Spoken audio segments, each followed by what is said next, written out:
Bonjour à toutes et à tous. Très heureux de vous accueillir pour ce nouveau webinaire CAPEB.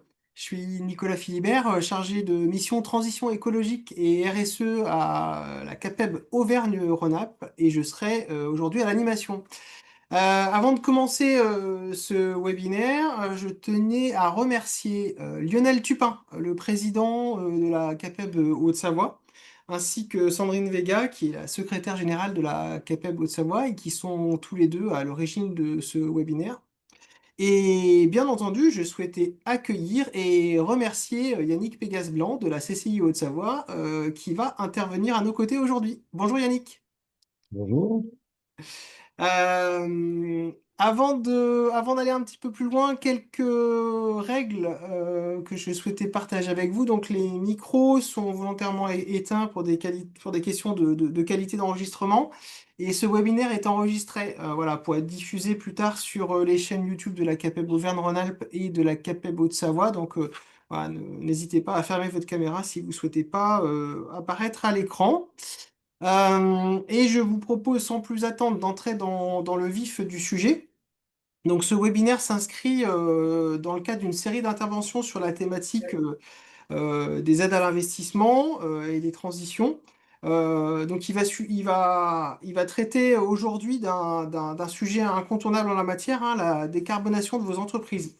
Donc c'est vrai que c'est un sujet qu'aujourd'hui on traite peut-être un peu moins à la CAPEB, mais on en est tout à fait persuadé. C'est un sujet qui va devenir très important pour vous. C'est pour ça qu'on vous le propose aujourd'hui, hein. On s'en rend déjà compte, que ce soit dans le cadre des appels d'offres publics, des clauses environnementales, que ce soit dans certaines situations de sous-traitance, etc. Vous êtes de plus en plus confronté à ce sujet de devoir justifier de l'impact carbone de votre entreprise.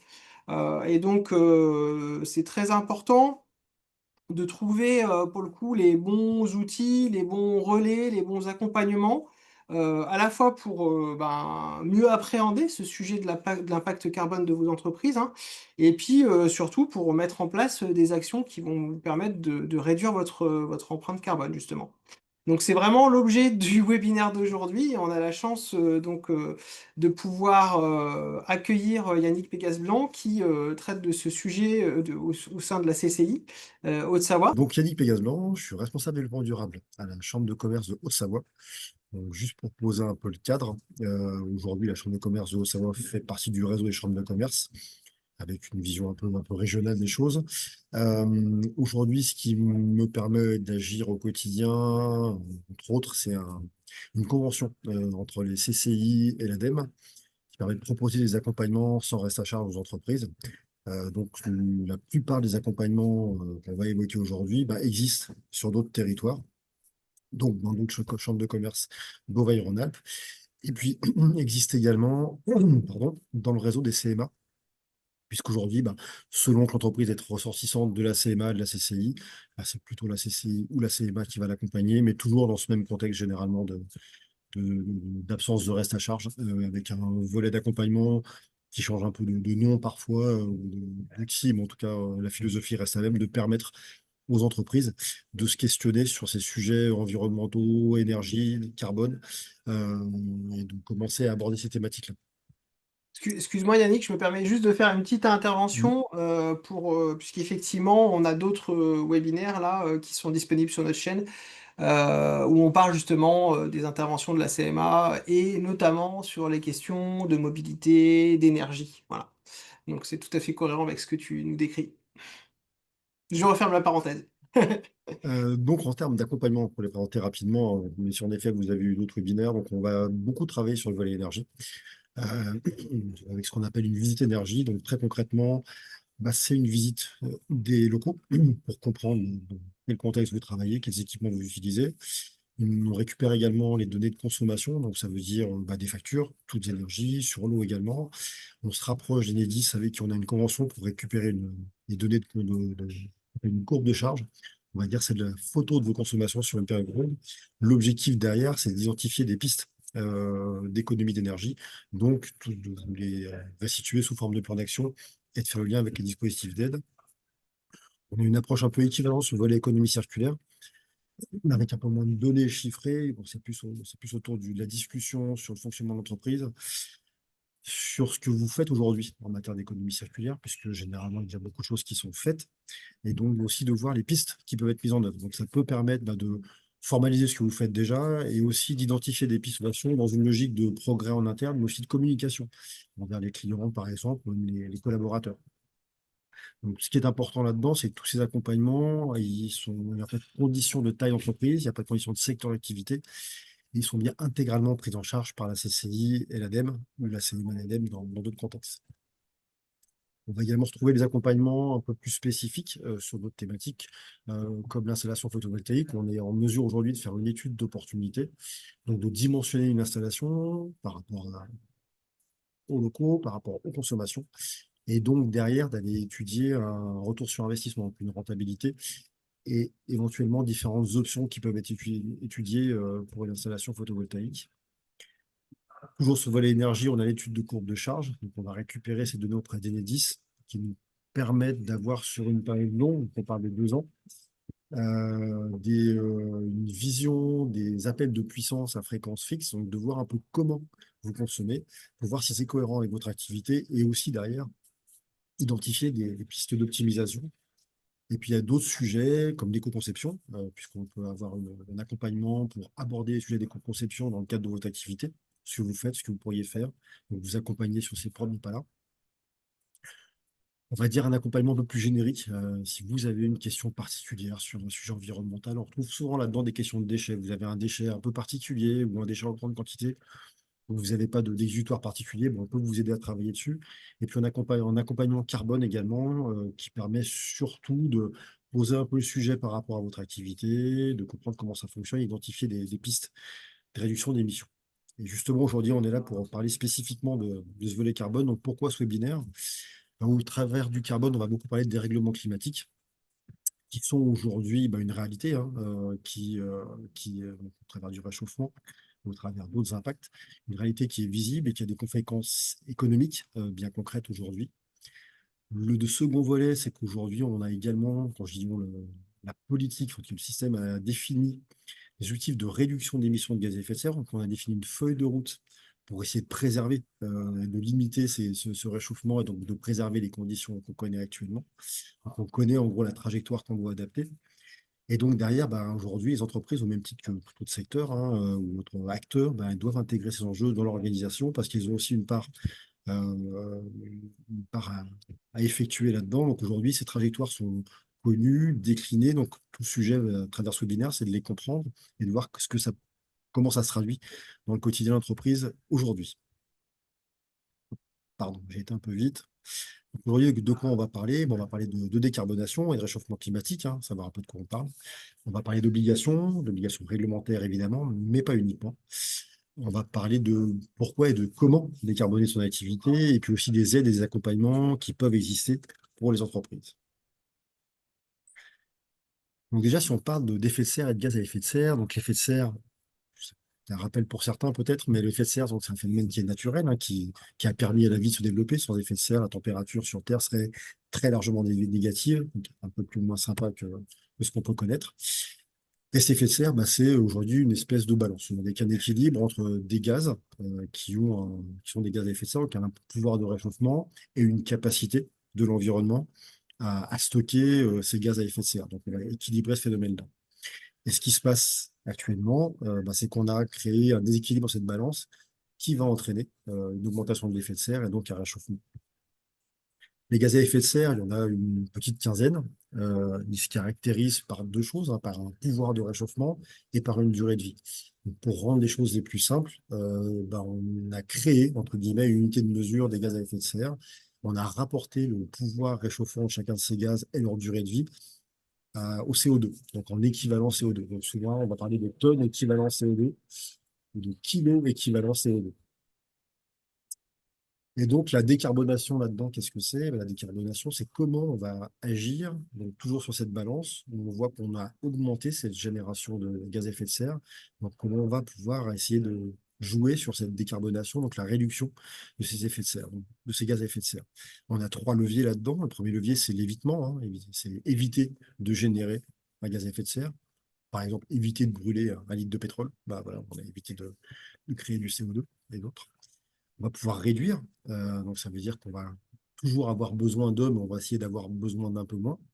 Et puis, le troisième volet, c'est la compensation. C'est-à-dire qu'on peut, dans certains cas, on ne peut pas éviter, on ne peut pas réduire, donc on va chercher à compenser. Donc, on va agir sur l'autre plateau de la balance. C'est comment on va augmenter la capacité à compenser, soit par des pluies naturelles, soit par des pluies artificielles. Donc, aujourd'hui, le réchauffement climatique, juste pour rapidement ce sujet-là, il n'y a pas vraiment de débat à avoir. C'est-à-dire que le réchauffement climatique, il est mesuré, enfin, il est mesurable et il est mesuré. On voit que la température globale de la surface de la Terre, elle augmente beaucoup plus rapidement depuis le début de l'ère industrielle. On le voit un peu sur le graphique, hein. On avait un niveau neutre à 1980, on est aujourd'hui au-delà du degré. Et ce réchauffement, on sait également qu'on peut l'attribuer extrêmement majoritairement à l'activité humaine. On parle de 98%. Pourquoi? Parce que si on regarde sur cette notion d'équilibre, ce qui s'est passé, c'est qu'on avait une situation à l'équilibre, qui peut avoir des variations, mais globalement qui se maintenait. On a introduit là-dedans des gaz à effet de serre nouveaux qui sont liés en fait à la combustion des énergies fossiles, donc qui étaient stockées. Donc c'est du CO2 supplémentaire. Et cette combustion, en fait, elle peut être tracée, ce qui crée un CO2 avec une trace chimique légèrement différente. C'est pour ça qu'aujourd'hui, on peut dire que l'activité humaine est complètement liée à l'augmentation des températures au travers de la combustion de ces énergies fossiles. Donc on voit que la tendance, hein, on parle aujourd'hui à 1,2, 1,4 degrés à l'échelle de la Terre. Cette répartition, elle n'est pas homogène, hein. On voit que la France, on est un peu plus exposé, Auvergne-Rhône-Alpes encore un peu plus, puisqu'on est déjà aujourd'hui quasiment autour des 2 degrés, sachant que les accords de Paris parlaient d'une limitation à 1,5 degré. Donc on voit qu'on est déjà au-delà. Euh, donc aujourd'hui, on a des tendances, des scénarios qui sont plus ou moins différents, mais on part d'un réchauffement de 2,5 jusqu'à 4 degrés, donc des conséquences très variables également. Et ces conséquences-là, elles sont multiples, elles sont variables évidemment. La chaleur, c'est ce qu'on pense, la première chose à laquelle on pense, mais on a des crues, des incendies. Derrière tout ça, c'est des impacts économiques croissants et c'est surtout des phénomènes qui ne sont pas toujours identifiables, enfin, qu'on va découvrir au fur et à mesure du temps. Aujourd'hui, juste pour qu'on confirme un peu ce point-là, l'Association des assureurs français a placé le dérèglement climatique en- au niveau de premier risque, au même titre que les cyberattaques. Il était à la seconde place, il est passé à la première place parce que les conséquences économiques, on en parle régulièrement, sont croissantes et sont de plus en plus importantes. Avec une question à terme, c'est est-ce que tout ça sera encore assurable? Donc aujourd'hui, ces émissions de gaz à effet de serre, bah, d'où elles viennent? Alors la photo là, l'idée, c'est pas d'aller dans le détail, hein. C'est simplement de dire qu'elles viennent de partout. De partout, là on a des grandes familles, hein, du transport, l'agriculture, l'industrie, du résidentiel, de l'énergie, des déchets. Mais si on va là-dedans, bon, on voit que dans le transport, on a à la fois bah, le déplacement à chacun de nous quand on va au travail, mais aussi le déplacement lié à notre activité, le déplacement de nos marchandises également. Dans le résidentiel, eh ben, on va retrouver le bâtiment, le fait de construire un bâtiment, c'est des gaz à effet de serre, mais son exploitation aussi, c'est gaz à effet de serre. Donc c'est pour dire qu'aujourd'hui, les émissions, les sources d'émissions sont multiples. On n'est pas là pour dire il y en a plus chez l'un que chez l'autre, mais pour dire qu'il va tous falloir qu'on travaille sur une réduction pour revenir à une situation d'équilibre, en tout cas plus équilibrée que celle qu'on connaît actuellement. Plus spécifiquement sur le domaine du bâtiment, si on prend cette même photo, bon, on voit déjà que la répartition, elle se distingue entre l'exploitation du bâtiment et sa construction. Donc, on a à peu près 100 millions de tonnes par an en France pour l'exploitation, 50 millions de tonnes autour de la construction, de la production du bâtiment. Ensuite, là-dedans, on va pouvoir redistinguer hein, des émissions qui sont plus liées à la combustion d'énergie, la consommation au sein du bâtiment, ou à l'utilisation, par contre, d'énergie électrique, donc une consommation qui va se faire un peu ailleurs. Si on va pouvoir distinguer résidentiel de tertiaire, on voit dans la partie construction, on voit que le neuf est beaucoup plus émissif que la rénovation, ce qui paraît assez logique, hein, puisque dans la rénovation, on va mobiliser généralement moins de matériaux, moins d'équipements, etc. Des émissions qui sont aussi sur le territoire français à 80%, mais également des émissions importées. Donc, on voit que la photo, elle est quand même assez complexe et que des postes d'émission, ben, on en trouve un peu partout. Donc, ça veut dire qu'il n'y a pas une action à mettre en œuvre, mais c'est des actions qui vont permettre chacune de leur côté de travailler sur ces différents volets. Donc autour de ça, ce qu'on se dit, c'est qu'on a un phénomène qui est connu, on a un objectif, en tout cas une situation qui est connue, un objectif qui est de rétablir cet équilibre. Donc tout ça s'est traduit au travers d'une réglementation. Le pacte vert européen, la stratégie nationale bas carbone pour la France, mais qui se rejoignent, où l'idée c'est de revenir à une neutralité carbone en 2050. Neutralité carbone, ce n'est pas ne plus émettre de carbone, parce que ça va être compliqué, et de toute façon, ce n'est pas l'objectif, mais c'est simplement de revenir à une situation d'équilibre entre ce qu'on émet et ce que le milieu est capable d'absorber. Et concrètement, cette neutralité carbone 2050, eh ben, de manière plus fine, il y a des réglementations qui vont permettre d'accompagner le chemin qu'on peut avoir vers cet objectif. La première réglementation, c'est le BGES réglementaire. Alors, BGES, qu'est-ce que c'est? C'est le bilan d'émissions de gaz à effet de serre. C'est une obligation qui existe aujourd'hui, depuis quelques années maintenant, à toutes les entreprises de plus de 500 salariés, de réaliser tous les 4 ans la photo de leurs émissions de gaz à effet de serre, de les publier et surtout de publier une feuille de route de décarbonation. Ce n'est pas uniquement de publier la photo, mais c'est de publier la feuille de route qu'on se donne pour réduire ces émissions-là. On voit à 500 salariés, on parle de très gros groupes, mais on verra plus tard que ça peut impacter quand même toute leur chaîne de valeur. Et puis on va le trouver aussi de manière plus pragmatique avec des réglementations spécifiques, le décret tertiaire, par exemple, qui oblige toutes les surfaces tertiaires à réduire leur consommation d'énergie. Donc, on le voit souvent l'énergie, mais on voit que la finalité, pareil, c'est qu'en 2050, on ait atteint un niveau de performance. Donc on retrouve cette échéance 2050. La loi LOM, qui est pour le développement des bornes de recharge électrique, pour permettre de décarboner la mobilité. La loi APR, c'est l'accélération des énergies renouvelables, qui oblige l'installation de panneaux solaires photovoltaïques ou thermiques sur des constructions neuves. On se retrouve aujourd'hui dans beaucoup de PLU, mais aussi qui est en train de mettre en place l'obligation d'installation de centrales de production photovoltaïque sur les surfaces de parking et bientôt sur les toitures existantes, avec des seuils à respecter. Donc toujours pour développer les énergies renouvelables, donc dans une logique de réduction des émissions liées à la production d'énergie. Le décret BAX qui va obliger les bâtiments tertiaires à s'équiper de systèmes de pilotage de l'énergie pour réduire leur consommation. Et puis une réglementation qui vous touche plus particulièrement, c'est la RE 2020. Donc, la RE 2020, plus spécifiquement sur le domaine du bâtiment, et là sur le bâtiment justement, où la photo à 2019 des émissions du bâtiment, c'est à peu près 150 millions de tonnes, hein, ce qu'on a vu un peu plus tôt, avec des origines assez diverses. Et ben, la feuille de route, pareil, elle est définie aujourd'hui. C'est-à-dire que la feuille de route, c'est qu'en 2050, on arrive à 16 millions de tonnes. On divise par 10. C'est énorme, évidemment. Ça ne va pas se faire du jour au lendemain, hein, mais on voit quand même l'échéance de temps relativement courte. Et surtout, on voit que ça va devoir se faire de manière progressive et sur beaucoup d'aspects. Donc la RE 2020, elle s'intègre complètement là-dedans, avec pour objectif d'aller chercher cet objectif de 2050 et donc derrière de neutralité carbone. Donc, le BGES, bilan d'émissions de gaz à effet de serre, juste pour bien comprendre comment ça fonctionne. Donc, ça, c'est l'obligation réglementaire pour certaines grosses structures de réaliser de manière, enfin, tous les 4 ans, la photo de leurs émissions de gaz à effet de serre. Un BGES, c'est assez simple, c'est des plus et des multipliés. C'est-à-dire des multipliés, pourquoi? Comme on l'a vu, je vais y arriver, un gaz, pardon, un gaz à effet de serre, il va se traduire par une émission. Donc, on va simplement convertir pour les consommations d'une entreprise, ses consommations d'énergie, ses consommations de matériaux, etc. On va les multiplier par un facteur d'émission. Donc, il y a des bases de données qui ont été définies. On va dire qu'aujourd'hui, 1 kilo de béton, en France, va émettre tant de CO2, par exemple. Donc, on va définir des émissions par type de consommation et ensuite on va additionner toutes ces émissions pour obtenir la photo du bilan d'émissions de gaz à effet de serre d'une entreprise. Donc, ce qui permet à l'entreprise de fonctionner, c'est très comptable comme approche. On va l'additionner pour définir une photo de ces émissions. Tout ça, c'est encadré, hein. Donc, il y a différentes manières de le faire. Il y a une norme qui l'encadre. Il y a une méthode qui s'appelle le bilan carbone. Donc, j'en parle aussi parce que souvent, dans le langage commun, on parle du bilan carbone comme étant l'obligation. Le bilan carbone, c'est bien une manière de compter. Et l'obligation, c'est bien le bilan d'émissions de gaz à effet de serre. Il y a d'autres méthodes. Le bilan carbone, c'est relativement français comme méthode. Il y a d'autres méthodes qui existent à l'étranger. En tout cas, la philosophie reste la même. Des consommations, des facteurs d'émission et une addition de ces consommations.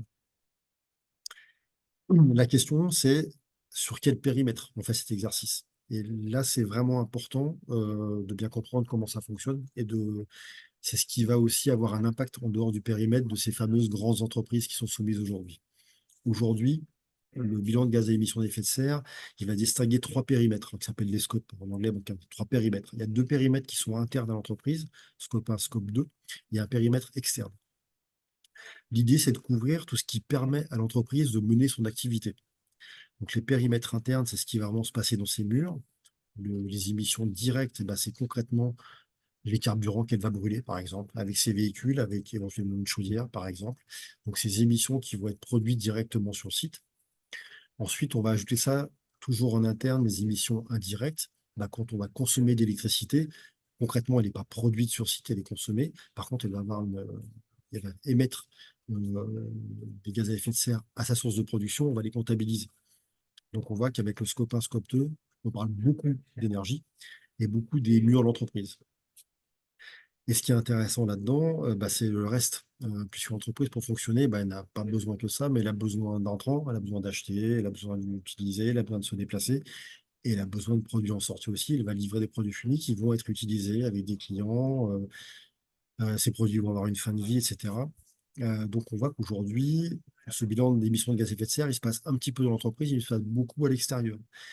Et la photo un peu standard qu'on va croiser dans la plupart des secteurs d'activité, c'est que l'impact de l'entreprise, très majoritairement, il va se situer dans ce troisième périmètre externe. Quand je dis majoritairement, c'est entre 60 et 75%, voire plus, selon l'activité de l'entreprise. Aujourd'hui, ce qu'il faut bien comprendre, donc, c'est que quand vous êtes un groupe de plus de 500 salariés, une grande entreprise de plus de 500 salariés, donc vous êtes soumis à cette obligation. Donc, vous allez devoir faire cette photo-là. Donc, vous allez devoir intégrer, par exemple, à un moment, vos achats de biens et services.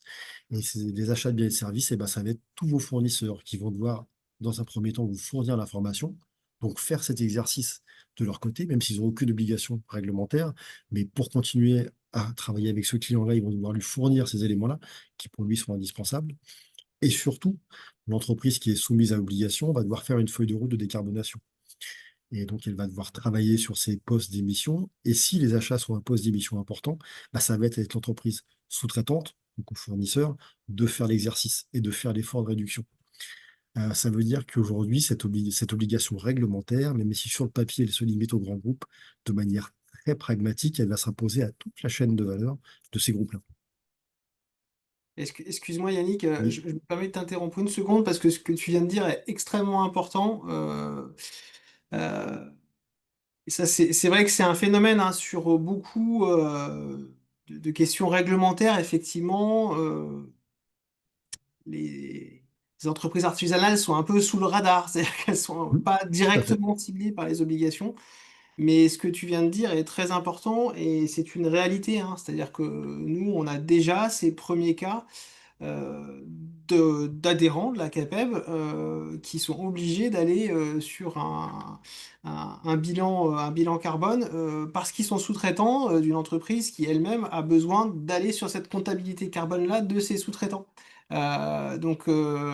C'est exactement ce que tu as décrit, c'est-à-dire que même si c'est pas quelque chose qui s'impose directement, c'est clairement en train d'arriver, hein, et c'est clairement quelque chose que nous on mesure de plus en plus dans le réseau, hein, notamment tous les gros faiseurs, hein. Je vais pas les citer nommément aujourd'hui, mais tous les gros faiseurs nous le disent, hein. C'est des gens qui ont souvent recours à la sous-traitance, euh, qui aimeraient pouvoir avoir recours, voilà, de façon très fluide aux entreprises artisanales, mais qui nous commencent à nous parler de cette limite-là, du fait que dans le réseau, malheureusement, on n'a pas encore bien objectiver cet impact carbone Mm. pour chaque adhérent. Voilà, je me permettais juste de compléter ce que tu dis parce que pour le coup, c'est pas une vue de l'esprit du tout, c'est une réalité voilà, qu'on est en train de constater aujourd'hui, quoi.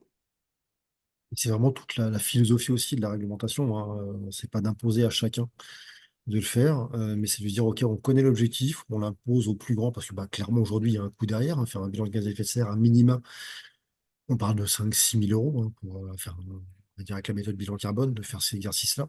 Donc, il y a un coût derrière, donc c'est pas de l'imposer à tout le monde, mais c'est de faire que mécaniquement, ça devienne une information qui doit circuler dans la chaîne de valeur. Donc, chaque fournisseur soit en mesure de donner à son client cette information-là pour que le client puisse l'intégrer dans son impact. Nous, on le voit beaucoup dans l'industrie aujourd'hui, on en effet de la sous-traitance, avec des entreprises de petite taille, hein, de quelques collaborateurs, qui sont obligés, pour continuer à pouvoir répondre à des marchés, d'avancer sur ces sujets-là. Mhm.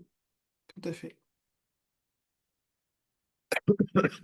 Donc, juste pour revenir sur la RE 2020, la RE 2020, elle intègre la notion de carbone sous deux aspects. Côté construction, avec l'impact carbone bah, des matériaux et globalement de toute la phase de construction. Donc, quel poids carbone va avoir le chantier, donc le produit qui sera livré derrière. Et ensuite, sur le volet énergie, donc l'impact carbone énergie, sur toutes les consommations énergétiques dans l'utilisation du bâtiment ou du logement éventuellement. Et aujourd'hui, comment tout ça fonctionne? Il y a une notion qui est importante là-dedans, c'est la notion de cycle de vie de produit. Euh, Puisqu'aujourd'hui, pour mesurer l'impact environnemental d'un matériau, d'un produit, on va se baser sur une méthode qui s'appelle l'ACV, donc l'analyse de cycle de vie, qui va permettre de mesurer à chaque étape du cycle de vie d'un produit quels vont être ses impacts environnementaux. Donc les émissions de gaz à effet de serre sont éteintes, il y en a d'autres, hein, sur la consommation de matière, sur la pollution des eaux, etc. Donc, ça veut dire qu'aujourd'hui, bah, si on prend l'exemple d'une fenêtre, bah, une fenêtre, eh ben, à un moment, on va devoir produire du verre, on va devoir produire de l'aluminium, du PVC, ou éventuellement aller couper du bois.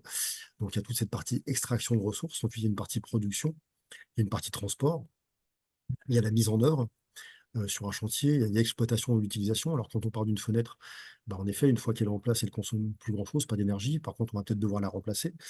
Et puis, si on part d'un équipement comme une pompe à chaleur, bah, effectivement, lui, elle aura une consommation sur sa durée de vie. Et puis, il y aura une fin de vie également derrière. Donc, comment on va démanteler, quel impact tout ça aura. Donc, aujourd'hui, cet exercice, pour la RE 2020, par exemple, on va venir additionner en fait les impacts sur toute la phase de vie et considérer qu'un logement dure 50 ans. Donc, la RE 2020, aujourd'hui, la base de calcul, c'est 50 ans. Donc, là-dedans, on va intégrer un éventuel taux de renouvellement. Bah, si on part d'une pompe à chaleur ou d'un moellon, ce sera deux choses différentes. Mais en tout cas, c'est la philosophie de tout ça, c'est de dire, bah, je vais additionner tous mes impacts sur la durée de vie de mon produit, un logement par exemple, sur 50 ans. Donc le domaine du bâtiment, enfin le secteur du bâtiment aujourd'hui, il a un coup d'avance par rapport à beaucoup d'autres secteurs. C'est grâce à l'aéro 2020 ou à cause, hein, c'est une question de point de vue évidemment. Mais il y a ce qu'on appelle les FDES, donc fiches de données environnement et sécurité, enfin, déclaratif, pardon, environnemental et sanitaire. Heureusement que j'ai le. Bref. Qui va C'est toujours permettre, difficile ces acronymes, je te rassure. qui va permettre d'avoir, bah, pour tous les composants qui seront utilisés sur un chantier, de connaître leur impact environnemental. Ça n'existe pas quand vous êtes un décolleteur dans la vallée de l'Arve qui va utiliser du métal, bah, vous n'avez pas forcément cette information-là. Donc aujourd'hui, c'est une vraie richesse de savoir quand on met en œuvre un produit on a accès aujourd'hui à ces données environnementales. Évidemment que la photo, elle n'est pas parfaite, il y a forcément des trous dans la raquette. Un des trous là-dedans, ça peut être par exemple les matériaux de réemploi ou les matériaux artisanaux qui sont fabriqués. Mais ça veut dire qu'aujourd'hui, il y a une base de données qui existe, avec toujours cette logique, comme on a parlé plus tôt, hein, de notion de consommation, donc de quantité, multipliée par de l'impact, donc des données environnementales, un taux de renouvellement, parce que bah, tiens, sur 50 ans, durée de vie d'un produit, combien de fois je vais le renouveler, et tout ça donne un impact carbone final sur un chantier, par exemple. Donc ça veut dire qu'aujourd'hui, bah, il est théoriquement possible de faire un choix entre deux composants. Bah, je prends l'exemple d'une fenêtre, hein, une fenêtre alu, une fenêtre bois, elles auront probablement des données d'impact carbone très différentes, parce que la production d'aluminium est beaucoup plus impactante au niveau émissions carbone. Après, il y a un autre facteur là-dedans qui n'est pas pris en compte, c'est le facteur prix, évidemment. Mais en tout cas, ça veut dire qu'il y a un minima de données techniques sur l'impact environnemental des produits. Donc aujourd'hui, ce qu'on voit, c'est qu'il y a des obligations réglementaires, évidemment, mais au-delà de ces obligations réglementaires, eh ben, pourquoi connaître l'impact carbone de son activité? La première chose, et on en a beaucoup parlé, mais je pense que c'est vraiment un élément extrêmement important là-dedans, c'est les obligations réglementaires de vos clients ou des clients de vos clients, voire des clients de vos clients de vos clients. Donc on a vraiment cette notion de chaîne de valeur qui devient importante et de se dire qu'à un moment, dans la chaîne de valeur, il y a quelqu'un qui va être obligé de mesurer son impact carbone. Et cette obligation, bah, elle va remonter. Elle va remonter de plus en plus loin dans la chaîne sans parler d'obligations réglementaires, on est clairement sur le volet commercial, hein, donc c'est une capacité à pouvoir répondre à un appel d'offres, pouvoir répondre à un marché. C'est pour ça que souvent, ça va d'abord se traduire dans le domaine public, parce qu'il y a souvent, on essaie d'être un peu précurseur sur ces sujets-là. Mais ça veut dire que c'est un levier extrêmement important aujourd'hui, qui va impacter toute la chaîne sur sur cet aspect empreinte carbone. Un autre sujet, bah, c'est votre propre démarche. On peut parler de démarche RSE, mais sans aller si loin. C'est aujourd'hui, bah, qu'est-ce que vous avez potentiellement envie de communiquer sur votre approche environnementale de votre activité. Et bah, par exemple, parler d'empreinte carbone et de stratégie de décarbonation, ça peut être un angle de communication auprès de vos clients ou même plus largement. Un autre sujet important, c'est vos concurrents. Aujourd'hui, bah, en effet, il y a cette obligation de la chaîne de valeur, mais dans la chaîne de valeur, il y a aussi vos concurrents qui peuvent éventuellement y être aussi. Et à un moment, bah, ça peut être un facteur différenciant entre vous et le concurrent qui, lui, aura peut-être déjà avancé sur ce sujet-là, parce qu'il voudra répondre à son client, par exemple. Et donc, ça peut à un moment amener. Donc, c'est très vrai, par exemple, dans l'hôtellerie. Aujourd'hui, l'hôtellerie, il y a le groupe Accor qui tire le secteur très fortement sur les sujets de décarbonation. Et ce qui fait que naturellement, bah, le secteur de l'hôtellerie, globalement, s'engouffre là-dedans parce qu'il y a aujourd'hui un leader qui donne de l'information, qui communique là-dessus. Donc, ça devient compliqué de ne pas le faire. Et puis enfin, bah, par rapport aux attentes des partenaires financiers. Clairement, aujourd'hui, le domaine de la banque intègre de plus en plus ces critères-là. On parle de critères ESG, hein, environnementaux, sociaux et de gouvernance. Donc, des critères qui ne sont pas des critères financiers, des critères extra-financiers. Pourquoi ils le font? Bah, pas parce qu'ils se sont découverts une passion pour l'environnement tout d'un coup, mais surtout parce qu'ils ont compris qu'aujourd'hui, la durabilité d'une activité et donc sa pérennité et donc sa capacité à emprunter et à rembourser bah, était quand même aussi très liée à sa capacité à intégrer ces enjeux environnementaux, dont l'empreinte carbone, par exemple. Donc aujourd'hui, ça fait partie des critères qui sont pris en compte, probablement pour l'attribution de financement, peut-être demain aussi, ce sera peut-être un critère différenciant sur à quel taux je vais pouvoir emprunter, à quel coût je vais pouvoir emprunter pour financer mon activité. Excuse-moi Yannick, je Oui. me permets juste d'intervenir par rapport à ce que tu viens décrire. Là aussi, hein, c'est une réalité qu'on commence à constater dans le réseau. Alors je sais hein, que c'est les premiers signes, mais il faut vraiment, selon nous, vraiment les écouter, ces signes-là. On parlait d'accès marché, on parlait des concurrents, hein, on a des premiers cas qui commencent à émerger. Notamment aussi, tu l'évoquais Yannick sur la commande publique, on a des premiers cas où des entreprises se positionnent sur un même marché et des entreprises de notre réseau, de la CAPEB, qui sont mieux disantes, voilà, qui sont enfin moins disantes, donc qui sont mieux placées en termes de prix, ne passent à côté de marché, tout simplement parce qu'elles réalisent que dans les mémoires techniques notamment, les concurrents ont mis en avant une vraie démarche RSE, ont objectivé un impact carbone, etc. Ça, Mm. c'est une réalité, c'est-à-dire que ça commence à remonter vers nous, et c'est vrai qu'en plus, ces adhérents de la CAPEB qui reviennent vers nous dans ces cas-là bah, sont un peu en colère, hein, parce qu'effectivement, c'est des entreprises qui travaillent très bien, qui sont bien placées en prix, etc., mais qui voient que finalement, elles se font dépasser un peu par les concurrents sur ces sujets-là. Donc, nous, on y travaille aussi, pour le coup, à la CAPEB, sur la démarche RSE, hein, avec Artisans engagés by CAPEB. Aujourd'hui, on traite de ce sujet de l'impact carbone. Mais encore une fois, c'est en train de devenir une réalité marché, hein. C'est en train de devenir un argument de vente vis-à-vis de vos clients. Mais ça, Yannick, tu l'as très bien dit. Donc maintenant, on va parler un peu de levier de décarbonation, parce que c'est quand même le sujet aussi. Bah, concrètement, comment je fais? Donc la première étape là-dedans, comme pour tout, la première étape, c'est la mesure. Si on ne sait pas d'où on part, c'est compliqué d'avancer. Donc la première étape, c'est de mesurer son impact carbone, sachant que là-dedans, il n'y a pas de... On peut pas dire que j'ai un bon ou un mauvais impact carbone. Ce qui compte, c'est d'avoir une photo de départ et de mettre en œuvre des actions et de mesurer l'impact de ces actions. Donc, les leviers de décarbonation, bon, on va retrouver beaucoup sur le volet énergétique. On va parler d'efficacité énergétique, hein, d'avoir des équipements, des infrastructures plus performantes, donc avec le même niveau de service qui vont consommer moins, donc produire moins de gaz à effet de serre. On va parler de sobriété énergétique, où là, bah, donc, plus concrètement, ça va être bah, je baisse ma température, par exemple, et donc mécaniquement, je vais moins consommer. On va parler de mix énergétique, donc de choisir dans ce que j'ai à disposition bah, l'énergie la moins impactante, par exemple du gaz par rapport à du fioul. Et puis les ENR, de manière très globale, comment je peux basculer vers ces énergies renouvelables, soit sur site, soit via des fournisseurs, pour décarboner, on va dire, mon mix énergétique. Et après, il y a d'autres leviers, qui sont un peu en dehors du volet énergie, hein, en tout cas pas directement. On va parler de l'éco-conception. Alors, on va parler rapidement avec l'exemple des fenêtres. Choisir une fenêtre en bois par rapport à une fenêtre à nu, bah, c'est réduire son impact carbone, donc c'est de l'éco-conception. Donc tout ça, ça suppose par contre d'avoir accès à de la donnée. Donc c'est d'où l'intérêt de ces LDES. Puis ça peut être aussi comment je vais éco-concevoir mon produit. Donc avec par exemple du bois, avec des bois locaux. Et donc on va très vite faire lien avec le point suivant, toute la stratégie achat. Comment je vais traduire dans mes achats ma volonté de réduire mon impact carbone.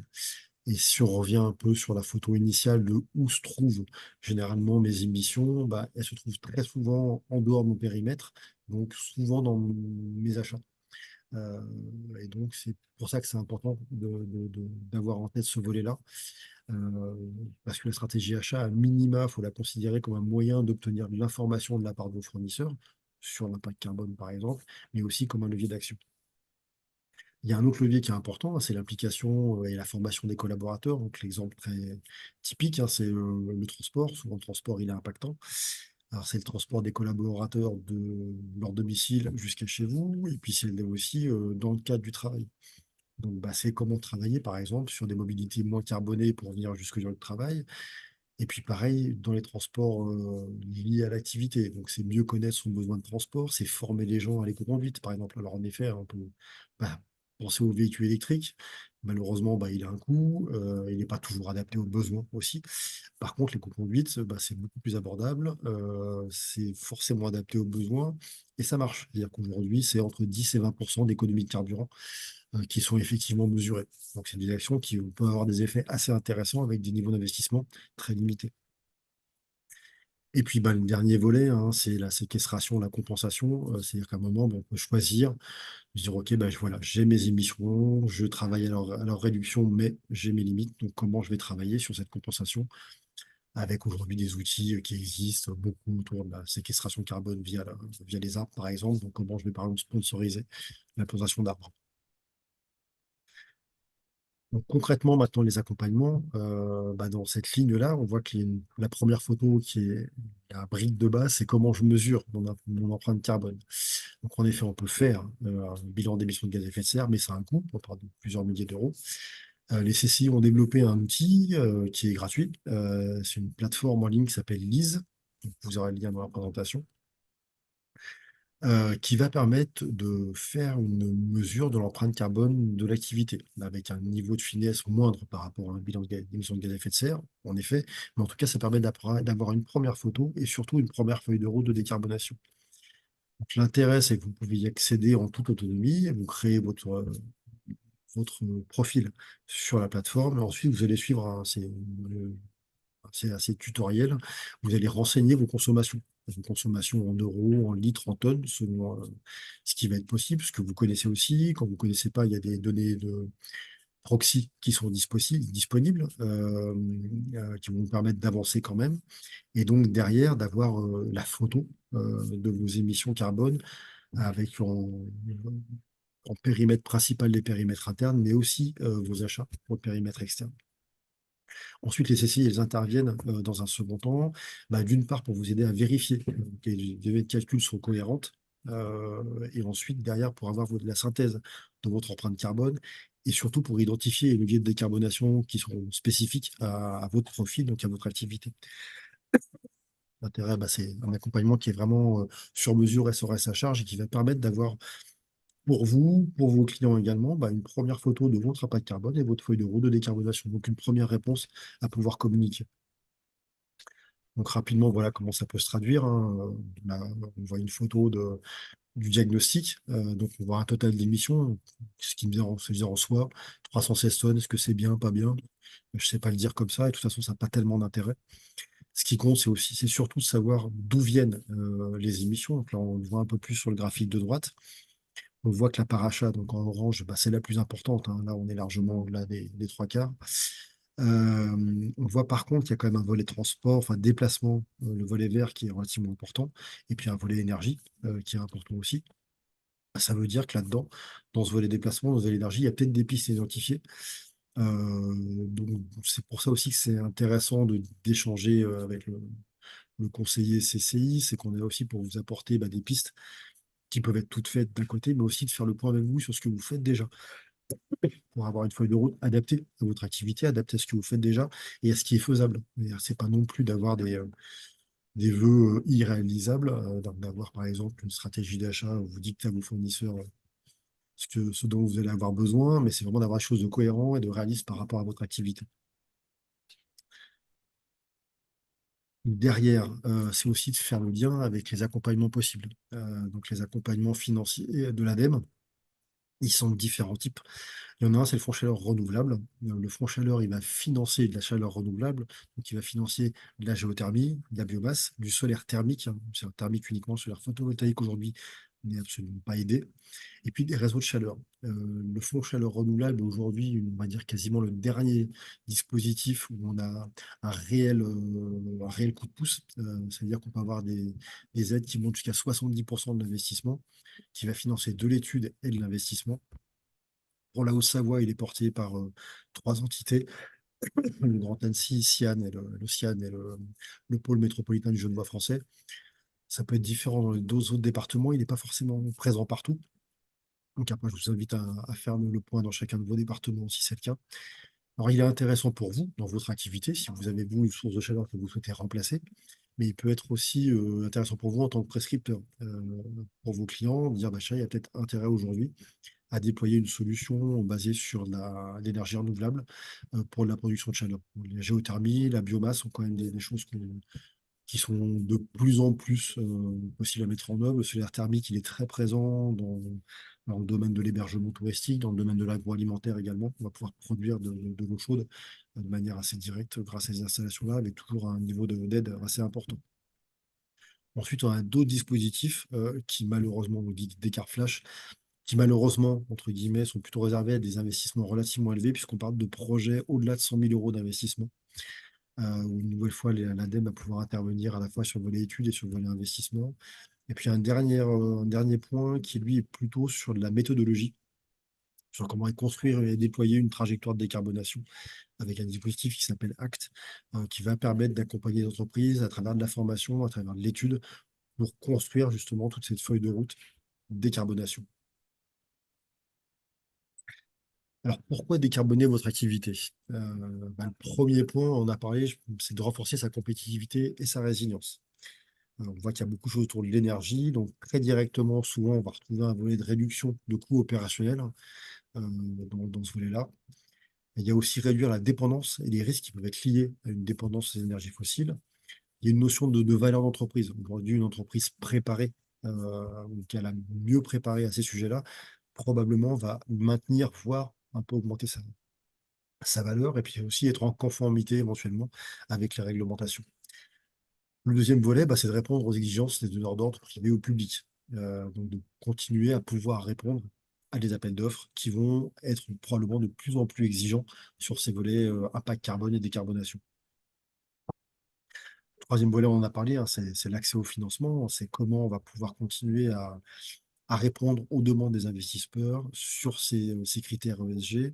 Et c'est aussi l'accès aux aides publiques, puisque aujourd'hui, on voit que la tendance, c'est quand même que pour prétendre à une aide ou à un accompagnement, de plus en plus, les aides publiques vont être conditionnées à avoir mis en place une première démarche sur ces volets d'impact environnementaux et de décarbonation. C'est valoriser son image et son attractivité, donc améliorer l'image de marque de l'entreprise auprès des clients et des partenaires, et c'est renforcer la marque employeur pour être aussi plus attractif vis-à-vis des collaborateurs.